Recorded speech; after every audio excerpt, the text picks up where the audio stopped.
Oh gosh, I'm slightly embarrassed, but I have to say that I've been doing AI for 3 years Yeah. and was Chat GBT. That was my dude. And then my coach introduced me to Claude, and I've seen the light for what it can do. And now everybody is, oh my gosh, this is amazing. I'm like, yeah, that took me 30 seconds. But so it's innovating some of the things that I've been able to do. And starting to dabble, I've got to speak. I think I'm supposed to be speaking at Microsoft 365, their conference in a couple weeks. And I don't dabble in Microsoft stuff at all. So I've got that's this weekend. Doing the deep dive and getting into it, and then trying to address that with their nonprofits that are coming.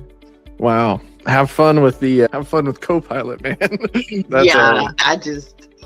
Yeah.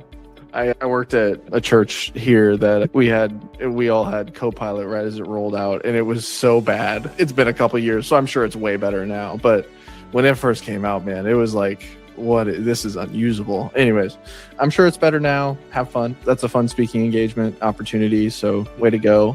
You and Joe could probably have some fun conversations. Joe helps nonprofits and stuff in a similar vein, in a similar way. So they just launched a brand here in the last little bit. Anyways, it's good. Booker, what do you do? Oh, I think you're on mute. Actually, I help people eliminate risk fees and taxes from how they save money and where they park it. Awesome. It's good. How are you reaching pastors right now, or your target audience? How am I reaching any of my target audiences? Basically, mostly through social media. And that is it. As far as with my church, I'm just really, I don't handle in that market as much inside of my church. I'm a small church, but now that I'm getting my elders, becoming an ordained elder, I'm dealing with a lot of more church groups. And they're bigger and they're huge. Thinking about incorporating my business as well as into that as well, because it needs to be in there. It's just how I'm gonna bring it into there. I just don't know yet. Yeah. Good. Barbara, I saw you hop in. Could you, if your microphone works, do you want to quickly introduce yourself, and then we'll jump into the AI talk? Yeah, can you hear me okay? Yep, loud and clear.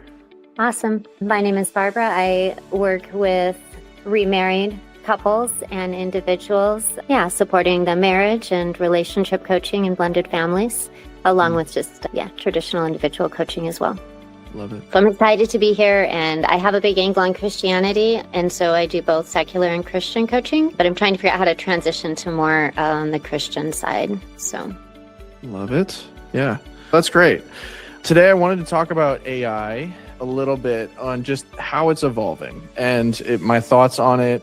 I think the world changed dramatically on February 5th, and we've talked about this on previous calls, but I would say my thoughts since those calls a few weeks ago have only amplified and accelerated on the changes that I'm seeing.